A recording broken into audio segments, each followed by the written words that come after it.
Welcome back to my channel, guys. It's time for another Fabricant 100 manga chapter review.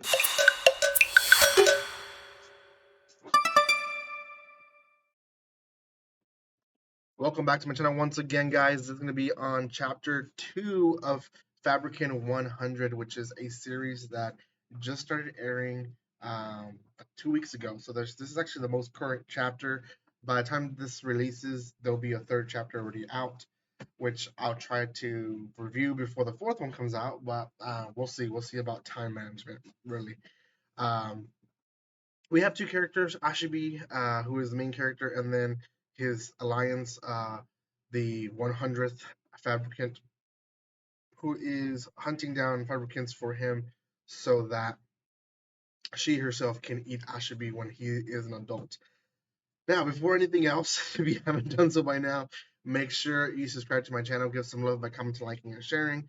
I do a lot of manga reviews, anime reviews, reactions, as well as other stuff like Pokemon openings and all that. So make sure you subscribe to see more of that stuff here in this channel. Okay, so last we saw Ashibi and again 100. Both of these characters were killing off a character. I think it was number 12. And chapter 2 just kind of starts off them in a whole different place.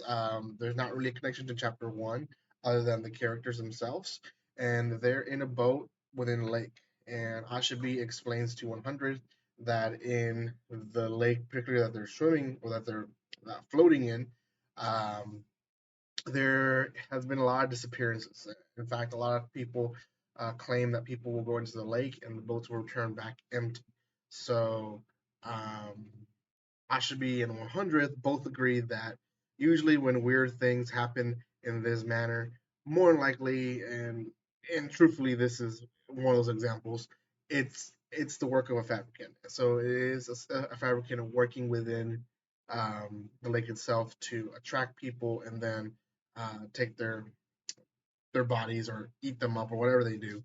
So um, Ashibi and 100 basically are trying to figure out why this fabricant particularly chooses the water, and it really falls into fabricants essentially use the terrain and the area to their advantage of what they're powerful with. The previous one, number 12, he had fast legs, so he raced against trains and stuff like that, where he was fast enough to kidnap people within windows and stuff like that.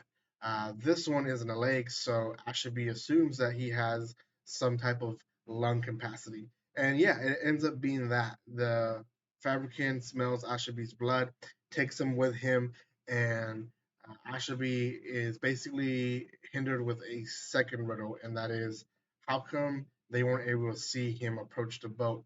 They're able to see him outside of the water, but inside of the water, even 100 is struggling to see where they are. And he finally quickly finds out that he can breathe underwater and then realizes that he is inside of a bubble. Now, not sure if they're going to be using this too much, but there is like 2 pages of kind of a scientific explanation of how all this works.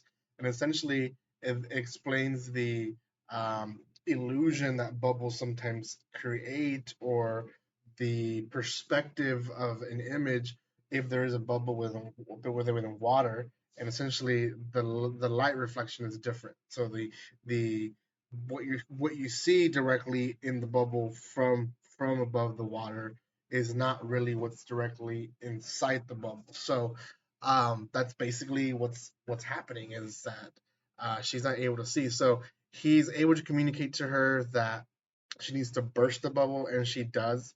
And basically they drag this or they beat up this fabricant and drag him to the shore, and the end, right?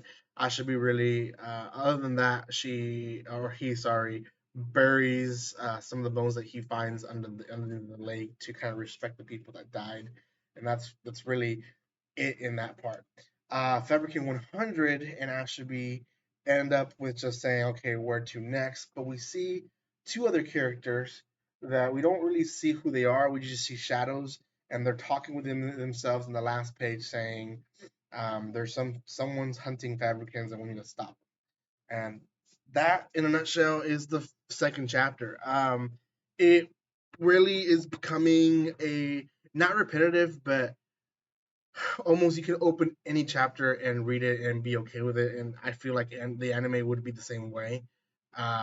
Different missions, them doing different things, hunting different characters, but not really ultimately getting close or reaching the goal at any point in the beginning, at least. So, because of it, I do think that it still deserves to be second to the Family Chinose the Deadly Sins.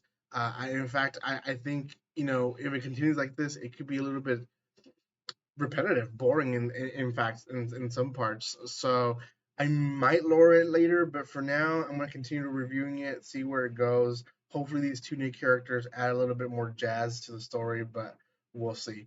For now, guys, make sure you check it out on Shonen Jump.